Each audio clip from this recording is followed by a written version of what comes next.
잠깐 기도하고 말씀 전하도록 하겠습니다. 좋으신 하나님, 오늘도 우리를 부르시고 하나님을 찬양하게 하시고 말씀을 듣게 하시니 감사합니다. 하나님을 찬양함으로 우리의 영이 살아나고 하나님의 말씀을 들음으로 우리의 믿음이 자라나는 줄 압니다. 하나님, 오늘 예배를 통해서 이 고난주간 하나님의 마음, 하나님의 사랑을 깊이 깨닫고 전하는 우리 모든 성도님들이 되게 하여 주옵소서. 말씀을 들을 때 마음과 생각을 지킬 수 있도록 함께 하여 주시고 말씀의 능력을 힘입어 살아내는 우리 모든 성도님들 되게 하여 주옵소서. 예수님의 이름으로 기도드립니다. 아멘. 성도님들은 누룩에 대해서 알고 계신가요? 누룩이라는 단어를 생각하면 어떠한 것이 가장 먼저 떠오르시나요? 아마 술이나 막걸리를 생각하시는 성도님들도 있으실 것 같아요. 옛날에는 그 누룩으로 술을 빚어서 생활하는 그 일상들이 있었다고 들었는데요. 반면에 오늘날 이 시대를 살아가고 있는 저에게는 빵이 조금 더 익숙합니다. 누룩은 일단 발효제의 역할을 합니다. 곰팡이에 대해서 우리가 들어본다면 곰팡이 중에서도 먹을 수 있는 좋은 곰팡이가 있는데 그것이 누룩 곰팡이입니다. 자연 속에서 자연스럽게 생겨난 그 누룩 곰팡이가 음식물에 섞여서 우리 몸에 들어가면 면역력에 작용을 해서 소화도 촉진시켜주고 몸을 건강하게 해주는 거죠. 대표적으로 우리가 잘 알고 있는 것처럼 메주도 이 누룩 곰팡이가 모여있는 덩어리입니다. 그러니까 누룩이라는 것은 우리 일상생활에 필요하고 중요한 것이죠. 그런데 성경을 읽다 보면 신약에서 특별히 예수님께서 누룩에 대해 말씀해 주실 때에 부정적으로 이야기하는 부분이 나옵니다. 누룩의 부풀미, 잘못된 사람들의 교훈, 그것을 전염시킨다라는 의미에서 잘못되었다, 잘못된 것이다 생각하셨기 때문입니다. 우리 마태복음 16장 6절 말씀을 함께 볼까요? 예수께서 이르시되 삼가 바리새인과 사두개인들의 누룩을 주의하라 하시니, 예수님께서 이 말씀을 하셨을 때의 대상은 제자들이었습니다. 그런데 제자들이 예수님께서 하신 이 말씀을 깨닫지 못하자 덧붙여서 한 번 더 말씀해 주십니다. 우리 마태복음 16장 11절과 11절 말씀을 함께 보겠습니다. 어찌 내 말한 것이 떡의 관함이 아닌 줄을 깨닫지 못하느냐? 오직 바리새인과 사두개인들의 누룩을 주의하라 하시니, 그제서야 제자들이 떡의 누룩이 아니요 바리새인과 사두개인들의 교훈을 삼가라고 말씀하신 줄을 깨달으니라. 아멘. 예수님께서는 당시 바리새인들의 율법적 보수주의, 그러니까 복음을 받아들이는 일에 큰 장애물이 되었음을 알고 계셨습니다. 왜냐하면 바리새인들은 율법을 잘못되게 해석해서 외식적이고 위선적인 삶을 살았기 때문입니다. 심지어 복음인 그 예수님을 거절하기까지 했었죠. 바리새인뿐만이 아닙니다. 사두개인들 역시 복음인 그 예수님을 받아들이지 못하고 복음을 전하는데 큰 장애물이 되었습니다. 사두개인들은 부활과 그리고 초자연적인 기적을 부인하였던 자들입니다. 그래서 예수님은 그런 그들의 잘못된 교훈, 그 누룩을 조심하라, 주의하라 말씀하신 거죠. 그러나 오늘 본문에서는 천국 복음의 중요성을 말씀해 주시며 누룩을 비유로 말씀해 주십니다. 오늘 본문 말씀인 마태복음 13장 33절 말씀을 다시 한번 보겠습니다. 또 비유로 말씀하시되 천국은 마치 여자가 가루 서말 속에 갖다 넣어 전부 부풀게 한 누룩과 같으니라. 아멘. 여기서 누룩으로 천국 복음에 표현된 이 사역에 있어서 예수님께서는 굉장히 긍정적으로 말씀해 주십니다. 그렇다면 오늘 본문에 있는 이 누룩, 이 천국 비유는 우리에게 어떠한 교훈을 주시기 위해서 말씀해 주신 걸까요? 첫 번째로는 천국 사역의 다양성을 깨닫게 하시기 위함입니다. 사실 본문 이전에 이미 예수님이 말씀하신 비유가 한 가지 있습니다. 바로 겨자씨에 대한 비유입니다. 겨자씨의 비유는 누룩의 비유와 많이 비슷합니다.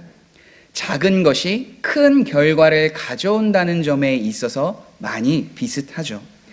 그래서 어떤 학자들은 이 비유를 이야기할 때 두 가지의 비유가 비슷해서 쌍둥이 비유라고까지 이야기를 합니다. 그런데 같은 교훈을 강조하기 위해서 다시 한번 그 교훈을 예수님께서 비유로 설명해 주셨을까요? 그보다는 이 겨자씨 비유로 설명하지 못하는 다른 부분을 이 누룩의 비유를 통해서 깨닫게 하시기 위해서 한 번 더 비유로 말씀해 주신 것이 우리에게 유익하다는 것, 그것이 좋은 태도로 받아들일 수 있습니다.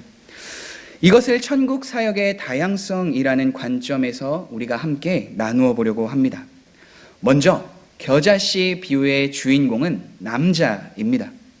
그런데 누룩의 비유에서의 주인공은 바로 여자입니다. 하나님 나라 사역의 말로 등장하는 그 여자, 그것은 사실 그 이전의 문서를 보고 그 시대의 상황을 보더라도 받아들이기 어려운 모습입니다. 그런데 이것은 하나님 나라에서 여자도 남자와 동일하게 하나님께 쓰임받고 있다는 것을 증거하고 있습니다. 이것을 이 말씀뿐만이 아니라 사도 바울은 갈라디아서 3장 28절에도 동일하게 말하고 있습니다. 함께 갈라디아서 3장 28절 말씀을 읽겠습니다. 너희는 유대인이나 헬라인이나 종이나 자유인이나 남자나 여자나 다 그리스도 예수 안에서 하나이니라. 아멘. 이 말씀은 결정적으로 근대 여성 해방 운동의 사상이 기초가 되는, 토대가 되는 말씀이 되었습니다. 그러니까 복음 사역에 있어서는 남자나 여자나 차별이 없이 모두가 행할 수 있다는 것을 말해주고 있는 거죠. 또 겨자씨 비유에서는 씨가 자라는 데 필요한 것이 있는데 그것이 밭이었습니다. 영어로는 필드라고도 이야기하고 우리가 해석하는 것은 들이라고 표현할 수 있습니다. 반면에 누룩은 어디에 있었을까요? 들이었을까요? 아니요. 집입니다. 그래서 우리가 살아가는 세상을 밭이라고 이야기한다면 우리의 가정은 집으로 표현할 수 있습니다.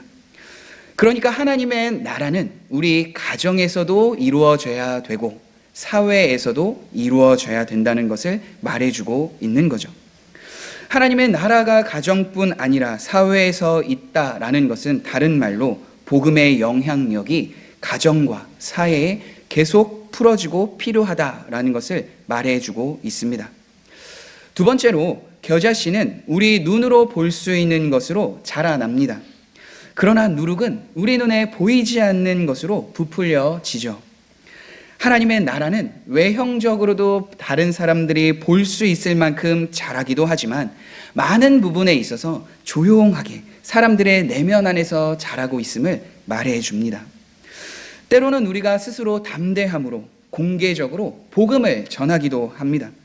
우리 사회의 교회가 이렇다, 하나님이 이렇다 드러내는 모습이 필요합니다.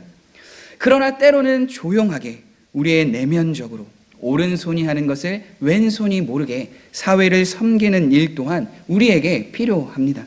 이것이 복음이 끼치는 영향입니다. 예를 들어서 우리가 화요일날 하는 것처럼 전도하는 것, 토요일날 하는 것처럼 반찬 배달을 통해서 서로를 돌보는 것, 외형적으로 보이는 것이 이 복음의 선포의 하나의 모습이라면 우리 내면을 감동시켜서 누군가를 위로하고 누군가를 위해서 기도하고 마음 나누는 것을 통해 복음의 모습들이 내면적으로 보여지는 것이죠. 그렇기 때문에 하나님 나라의 다양성은 우리가 어떠한 것으로 규정하는 것이 아니라 다양하게 존재한다는 걸 우리는 알 수 있습니다. 이것이 예수님께서 겨자씨 비유에 이어 누룩의 비유를 우리에게 말씀하신 이유입니다. 성도님들은 어떠십니까? 하나님의 나라의 사역에 동참하시며 하나님의 나라, 그 교회를 섬기고 있습니까? 우리가 부족하고 연약하다고 해서 그 교회를 섬기지 못하는 것이 아니라 하나님은 하나님 나라의 다양성이 있는 것처럼 이곳에 계신 성도님들의 다양성을 통해 교회를 세우고 우리 내면의 변화를 이끌어 가시는 분이 하나님이신 줄 믿습니다.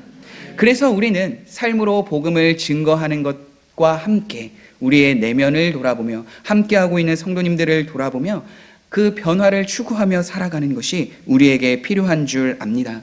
하나님의 나라를 위해서 복음을 전하는 것, 섬기는 것을 결단할 뿐만 아니라 함께하고 있는 성도님들을 마음을 다해서 섬기시는 우리 성도님들이 되시길 간절히 소망합니다.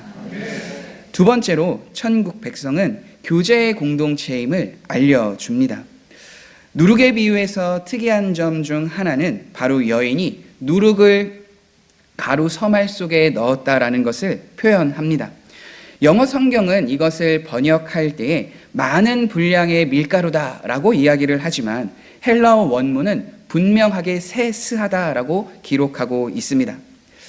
1세기를 살아갔던 유대인들이 이 예수님에 대한 이 비유를 들었을 때, 밀가루에 대한 세스하라는 단어를 들었을 때 그들이 가장 먼저 떠올릴 수 있는 것, 그것은 창세기 18장 말씀이었을 겁니다. 우리 함께 창세기 18장 1절에서부터 6절까지 말씀을 함께 보겠습니다. 여호와께서 마므레의 상수리 나무들이 있는 곳에서 아브라함에게 나타나시니라.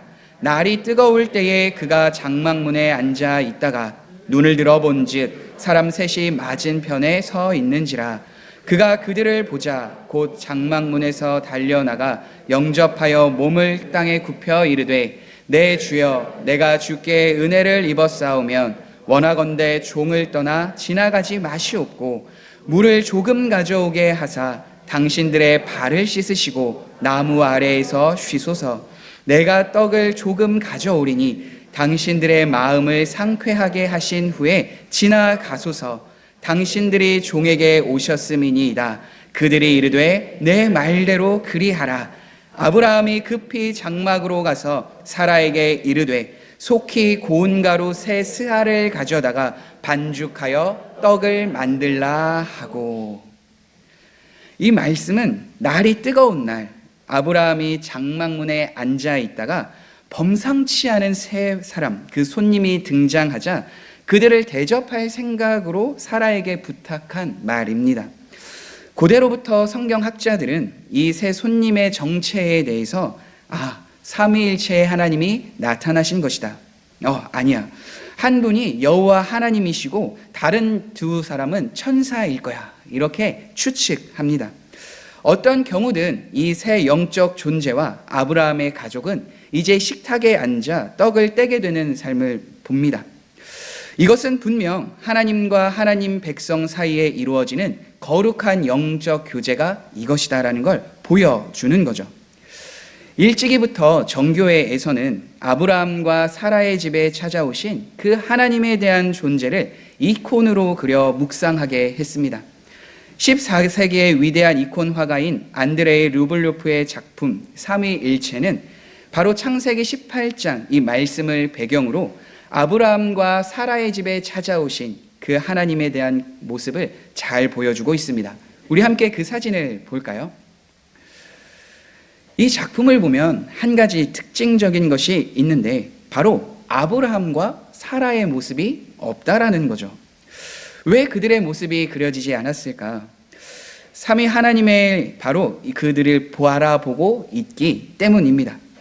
삼위 하나님을 바라보며 머물고 있는 그 시선 안에서 하나님이 자신의 백성인 그 하나님의 임재를 경험하고 하나님과 일치됨을 이 그림, 그 모습을 통해 나타내주고 계신 거죠. 초대교회를 비롯한 그 역사 속에서 초기 공동체가 가장 중요하게 여겼던 것, 상징적으로 나타내는 것이 바로 떡을 교제하고 함께 모이기를 힘쓰고 하나님을 찬양하였던 모습입니다. 이런 교제를 코이노니아라고 부르죠. 루블요프의 이 삼위일체, 이 이콘의 그림도 삼위 하나님께서 그 식탁에 함께 하시고 초대하시고 교제하고 있는 그 모습을 나타냅니다. 교회는 바로 이 천국 백성의 교제, 그 공동체임을 말해주는 거죠.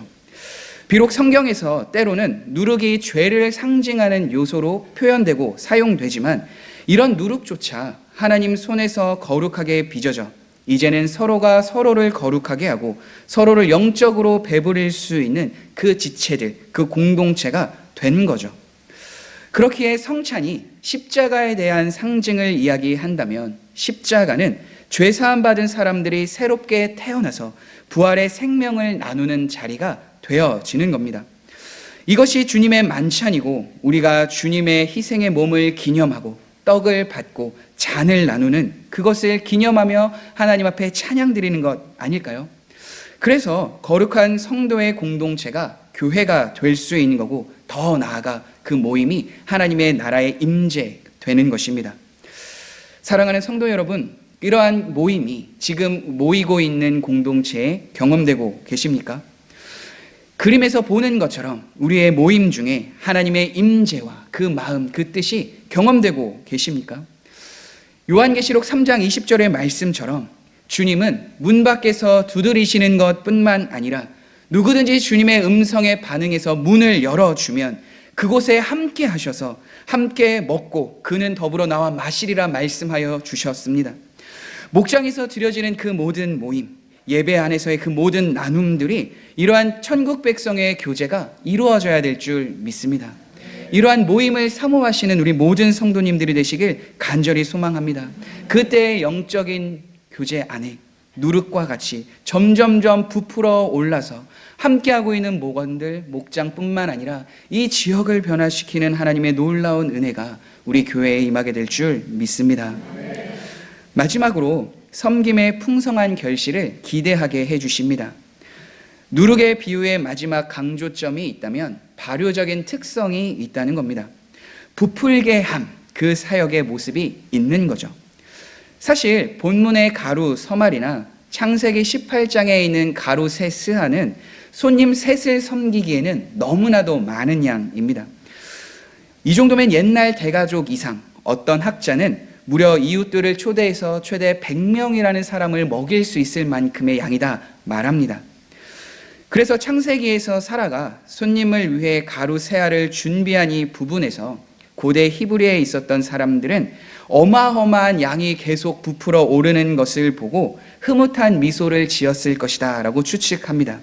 왜냐하면 그것이 상대방에 대한 최소한의 예의, 어떠한 마음에 대한 일정한 표현이 아니라 그만큼 풍성한 섬김과 풍성한 사랑을 떠올리게 했기 때문입니다. 예수님께서 이 누룩의 비유를 주셨을 때 우리의 섬김도 그와 같아야 될지 않을까 해서 주신 가르침이 아닐까요? 예수님은 오병이어의 기적을 통해서 결과를 보여주셨습니다. 보리떡 5개와 물고기 2마리로 먹고 남은 광주리가 12광주리, 그리고 차고 넘쳤다라고 성경은 이야기합니다. 그것은 이미도 예수님께서 이미도 많은 사람들에게 말씀하여 주신 것에 대한 약속을 이루신 것입니다. 우리 그 약속의 말씀인 요한복음 10장 10절 말씀을 함께 읽겠습니다. 도둑이 오는 것은 도둑질하고 죽이고 멸망시키려는 것뿐이요 내가 온 것은 양으로 생명을 얻게 하고 더 풍성히 얻게 하려는 것이라. 아멘. 예수님께서 오신 이유는 생명을 얻게 하고 더 풍성히 얻게 하는 것을 행하신다 말씀해 주셨습니다. 사도 바울도 예수님처럼 빌립보서 4장에 동일하게 약속의 말씀을 선포합니다. 우리 빌립보서 4장 19절 말씀도 읽겠습니다. 나의 하나님이 그리스도 예수 안에서 영광 가운데 그 풍성한 대로 너희 모든 쓸 것을 채우시리라. 아멘. 그리스도의 영광 가운데 그 풍성한 대로 모든 쓸 것을 채우신다 말씀해 주셨습니다. 사도 바울이 이렇게 말씀할 수 있는 이유, 선포할 수 있었던 이유는 초대교회의 삶을 보면 알 수 있습니다. 초대교회 성도들이 물질적으로 풍요로운 삶을 살아간 건 아닙니다. 그러나 그들이 섬길 수 있었던 것은 그들 안에 풍성한 사랑의 마음이 있었기 때문입니다. 기근 속에서 고생하고 있었던 예루살렘 성도들을 위해 연보하였던 그들의 마음으로 그들의 채울 것을 그들에게 전하였던 것, 그것을 고린도후서 8장 2절은 기록하고 있습니다. 우리 함께 고린도후서 8장 2절 말씀을 읽겠습니다. 환난의 많은 시련 가운데서 그들의 넘치는 기쁨과 극심한 가난이 그들의 풍성한 연보를 넘치도록 하게 하였느니라. 아멘. 사도 바울은 초대교회 성도들이 물질적으로 풍요롭지는 않았지만 그러나 사랑의 마음으로 섬겼다 분명하게 이야기합니다. 무엇 때문에 이렇게 섬길 수 있었을까요? 어떠한 것이 그들에게 있어서 이와 같이 행동할 수 있었을까요? 이어지는 고린도후서 8장 7절과 8절의 말씀이 그것을 증언합니다. 우리 함께 보겠습니다. 오직 너희는 믿음과 말과 지식과 모든 간절함과 우리를 사랑하는 이 모든 일에 풍성한 것 같이 이 은혜에도 풍성하게 할지니라. 내가 명령으로 하는 말이 아니요 오직 다른 이들의 간절함을 가지고 너희의 사랑의 진실함을 증명하고자 함이로다. 아멘. 이러한 말씀과 그들의 마음이 있었기에 초대교회에는 풍성한 사랑, 풍성한 섬김, 그것으로 인하여 고통받고 힘들어하고 있던 그들의 마음과 물질적인 위안을 경험하게 됩니다. 그리고 이러한 나눔이 이제는 기적적으로 세상의 모든 곳에 그 영향력을 남길 수 있게 된 거죠. 마치 오늘 본문의 말씀처럼 가루 서말 속에 넣어 전부 부풀게 한 누룩처럼 누룩과 같이 작았던 초대교회 성도들의 섬김을 통해 그 놀라운 기적들이 일어나게 된 겁니다. 로버트 뱅크스가 쓴 1세기 그리스도인의 하루 이야기라는 책이 있습니다. 이 이야기는 로마의 대화재 이후에 그리스도인의 일상을 나타내는데요. 딱 사도 바울이 이야기한 그 내용들이 잘 담겨 있습니다. 우선 해방된 노예들은 그리스도인의 가정에 함께하며 그들의 가족이 되었습니다. 그리고 주인과 함께 식탁에서 교제를 합니다. 그리스도의 제자가 되고 나서 아이들의 복장에서는 부적들이 하나씩 사라지고 장식들도 사라지고 검소한 옷차림으로 살아가게 됩니다. 학교에서는 성적보다 자신의 재능을 표현해서 어떻게 이웃을 섬길 수 있을까 이것에 대해서 토론을 하게 되고 화재로 인해서 삶의 터전을 잃은 그 사람들에게 가족들을 방문하고 그들에게 위로하며 물질적으로 도움을 주려고 했습니다.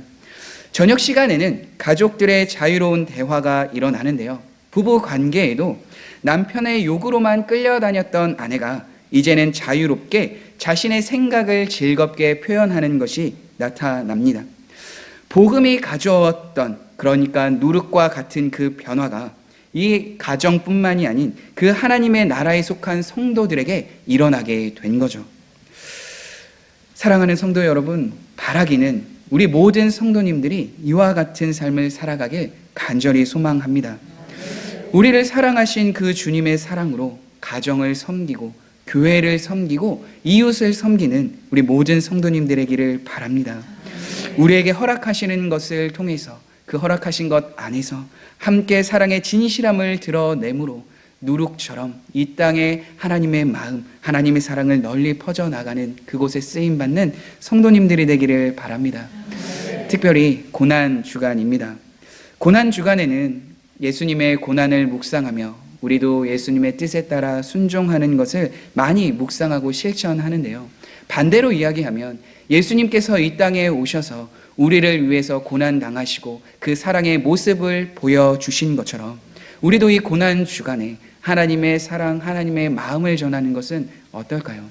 고난주간이 매년 반복되는 것이 아니라 주님의 사랑을 묵상하며 그 사랑을 전하는 그 삶으로 표현된다면 우리의 누룩과 같은 그 삶이 작은 것이지만 그것을 통해 하나님의 사랑과 마음이 널리 전해지게 될 줄 믿습니다. 고난주간 하나님의 사랑과 그 마음을 전하는 우리 성도님들이 되시길 간절히 바랍니다. 기도하겠습니다. 그렇습니다. 하나님, 우리가 하나님의 자녀로 천국 백성으로서 하나님의 나라를 살아가는 우리 모든 성도님들이 되게 하여 주옵소서.